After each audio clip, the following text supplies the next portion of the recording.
What's up, you guys? It's Graham here. So as I'm sure we've all been following, the $2.6 trillion stimulus is well on its way. People are finally beginning to receive their $1,200 checks. Small businesses have exhausted all $250 billion of funding within a few weeks. And now it's becoming apparent that that's not enough and more needs to be done. And that brings us to today. In an effort to draft another round of stimulus, there have been a number of proposals currently in the works. One of which includes refunding the small business loan program. Another proposes giving every eligible American $2,000 a month tax-free. And now the latest is another stimulus proposal that would cancel all rent and mortgage payments for an entire year. That's right, that means all my videos about how to house hack and live for free would become entirely obsolete, at least for the next year, because this would do it automatically for you. So let's talk about who's eligible to have their rent and mortgage payments canceled for the next year, what this means, and the likelihood of this actually passing. Because as a real estate investor myself, this one could be music to my ears. I own my own primary residence, I have 3 other mortgage payments on rental properties, and I don't necessarily look forward to paying my mortgage every month. So yeah, this one could benefit me directly a lot. Not to mention, it's also going to benefit my tenants who wouldn't have to pay their rent either, except they would still have to smash the like button for the YouTube algorithm because it helps out my channel tremendously. Same with you, if you wouldn't mind destroying the like button until it turns blue, it would be greatly appreciated. So anyway, let's begin with the video, and trust me, this one is going to be a doozy. Okay, so right off the bat, here's what's being proposed. All rent and mortgage payments would be canceled for an entire year going back to April 1st of 2020, and here's why this is being done. Due to the illness, we're finding that more tenants are falling behind on their payments, mortgage forbearances have skyrocketed, and as of now, it's just too early to tell how severe this is going to get or how many people are not going to be able to catch themselves up once this is over. So eliminating rent and mortgage payments would be, on the surface, an easy fix. So with that, let's talk about the new plan. Now to start, it's very important that every bill being proposed right now have a very catchy name, and this one takes a cue directly from our very own YouTube, where cancel culture is typically frowned upon. But this one has a right to be allowed because it's called the Rent and Mortgage Cancellation Act of 2020. Now as usual, I'll link to the bill down below in the description for anyone who wants to read it word by word. But here are the highlights that I find very impressive, and let me just get this out of the way very early on. Everybody in the United States is eligible. Let me say that again.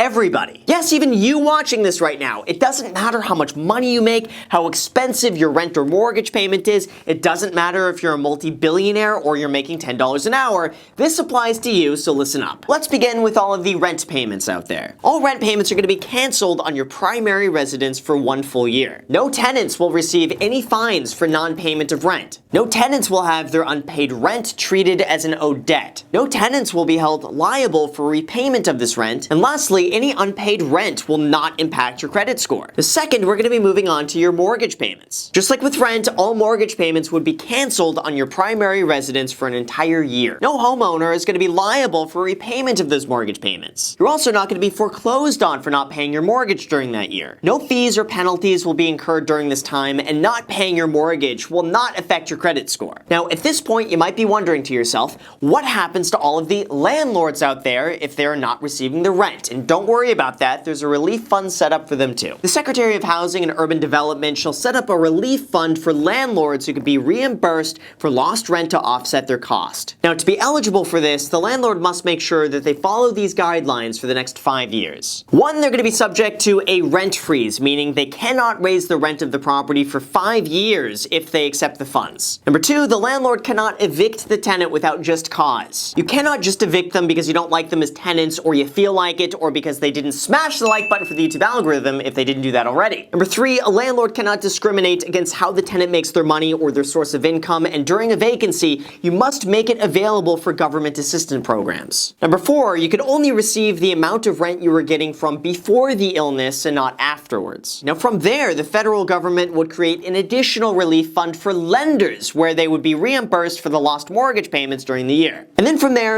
would be another fund set up for housing acquisition for the purpose of buying multifamily properties to ensure that people have a safe, affordable place to live. And best of all, there are no income requirements or limitations listed under this bill, so it's open for everybody. That means the guy making $100,000 a month reselling hand sanitizer online and living in a penthouse apartment on the beach for $20,000 a month is going to receive the same rent break as the guy making $10 an hour and barely scraping by. This one encompasses everything in the United States and is basically a plan of, let's freeze everything for a year where no matter who you are or what you do, everything is frozen. However, as a landlord and real estate investor myself, who also happens to have a mortgage, there's a lot more to this than the bill is letting on, and I have some serious concerns about how this is being implemented. One, this is going to be quite expensive, although believe it or not, this is actually going to be cheaper than giving every eligible American $2,000 a month. And to prove that to you, I'm going to be showing you the numbers from 2019 because I didn't believe it myself until I saw this. As of today, about 64.8 million Americans own their own home. The average mortgage balance is $149,000. And out of the 64.8 million Americans who own their home, 62% of those have a mortgage. That means that 40.1 million Americans have a mortgage, with an average payment being $1,100 a month. So if we do the math, on average, it's going to be costing $44 billion a month on mortgages, which comes to a total of $529 billion spent over the year. But now let's take a look at rentals. The American Housing Survey found that 43.9 million rental units are occupied, with an average price of $1,471 a month. That means if we just run the numbers, 43.9 million rentals multiplied by $1,471 a month. That brings us to a total of $64 billion spent per month, or a total of $768 billion spent over the year. Now, there are a few small details being left out here. For instance, if you have a mortgage and you rent a place at the same time, you could only pick one or the other. This is only also for primary residences, which means you can't use this towards a vacation house or a second property. But overall, we could see that if we just combine these numbers, it's probably going to be costing around $1.3 trillion over the next year to cancel rent and mortgage payments. Although here are some of the flaws when it comes to this, and this is where we get into many of the problems. Now, one, since there's no eligibility requirements and everyone qualifies, some people are going to be getting some pretty insane benefits whether or not they actually need it. For example, the multimillionaire paying $20,000 a month for a beachfront penthouse apartment is going to receive the biggest break from everybody, versus the other person who's patiently paid off their mortgage over 30 years and is going to be receiving nothing because they don't have a payment. So I would argue a portion of this money is going to go towards people who don't actually need it and never had a problem paying their rent or mortgage in the first place. Now, second, I'm only assuming, since it's not explicitly stated, that if you're not paying your mortgage, you're only getting the interest portion of your mortgage forgiven, not the entire thing plus principal. Otherwise, the person with a 15-year mortgage is going to get substantially more money than the exact same person with a 30-year mortgage, and that makes absolutely no sense. So we're going to be assuming that they've somewhat thought this through and that only interest is going to be forgiven for the first year. But that also has its own issue in that the person who just got a mortgage is paying way more in interest up front that would be forgiven. So that person would end up getting way more benefit than the same person who's 15 years in on their mortgage, and a lot more of that money is going towards principal. Now, third, there's also the very real issue for landlords out there who still have to pay their property taxes, insurance,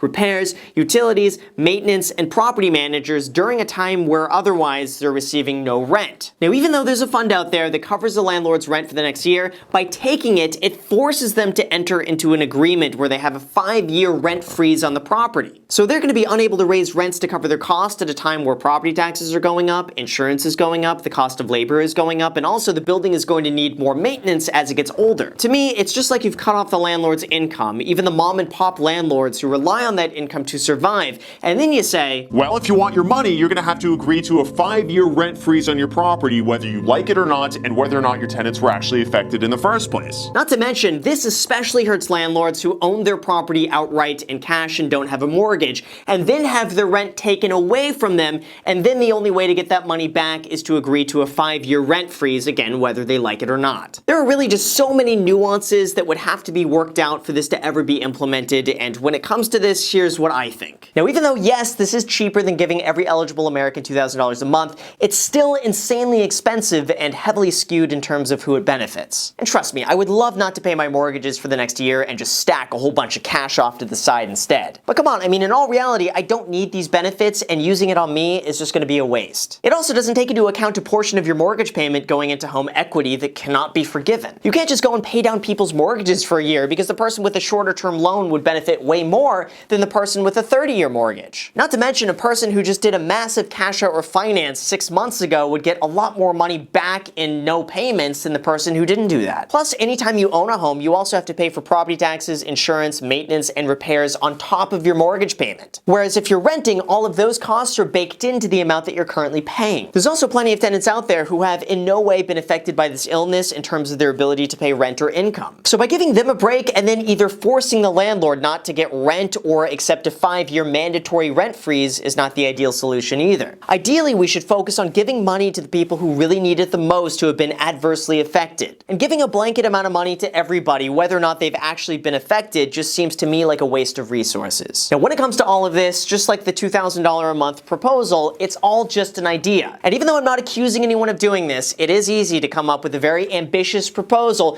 throw it out there, get a whole bunch of publicity around it, even though there's such a small likelihood of it ever actually happening. And I have a feeling over the coming few weeks, as it becomes more and more evident that more stimulus is needed, we're going to be seeing a lot more like this coming up with a very small likelihood of actually passing as it currently stands. I think we all agree that the current stimulus is underfunded. A one-time payment of $1,200 is probably not enough for the majority of people out there, and more needs to be done. But a solution to this has to be realistic, and canceling rent and mortgage payments for a year doesn't seem feasible to me, at least without a lot more details thrown into the mix. For example, what happens if you move somewhere within that year? Is the new rent going to be forgiven, or is it only going to cover what you were already paying? What happens if someone owns the home outright? Do they get nothing from this? Then what happens to your property taxes? And what happens to your mortgage principal? If this isn't paid, is this going to set you back a year on your mortgage? What about utilities? If your tenant stops paying your gas, water, and electric? What if you don't need the money? Or what happens if a new tenant moves in a year from now? Does the rent freeze affect them too? Also, how would this affect business owners who also have rents and mortgage to pay for their office? And also, what about commercial real estate landlords who are not receiving rent right now from small mom and pop businesses that had to close down? And also, why would this have to be for an entire year up front? This just might be an idea right now, but coming from someone who's been in real estate for over 12 years, there are a lot of holes in this plan that really need to be ironed out, and the entire concept just seems like a long shot of ever actually happening. And even though this plan is cheaper than giving every eligible American $2,000 a month, I have a feeling this is another one of those too good to be true proposals that stirs up more popularity for the person drafting the bill than it does actually getting us any closer to getting money back in the pockets of people who actually need it the most. But again, just my opinion as some guy on the internet, and take that for what it's worth. So with that said, you guys, thank you so much for watching. I really appreciate it. As always, make sure to destroy the like button, subscribe button, notification bell. Also, feel free to add me on Instagram. I post here pretty much daily, so if you want to be a part of it there, feel free to add me there. As on my second channel, The Graham Stephan Show, I post there every single day. I'm not posting here. So if you want to see a brand new video from me every single day, make sure to add yourself to that. And lastly, if you guys want 2 free stocks, use the link down below in the description, and Webull is going to be giving you 2 free stocks when you sign up on their platform and deposit $100, with one of those stocks potentially being valued up to $1,400. So if you want the chance to get 2 free stocks, use that link down below. Thank you so much for watching, and until next time. Oh, and one more thing I want to mention to anyone who actually made it to the very end of the video, it's my birthday coming up on Wednesday, so to celebrate this, I'm doing a huge discount on all of my programs, up to 50% off. Down below in the description, I'm just going to throw this here at the very end of the video. I'm not going to mention it soon. So anyways, if you made it here to this point, down below in the description, enjoy that 48 hours. Thank you so much for watching, and until next time.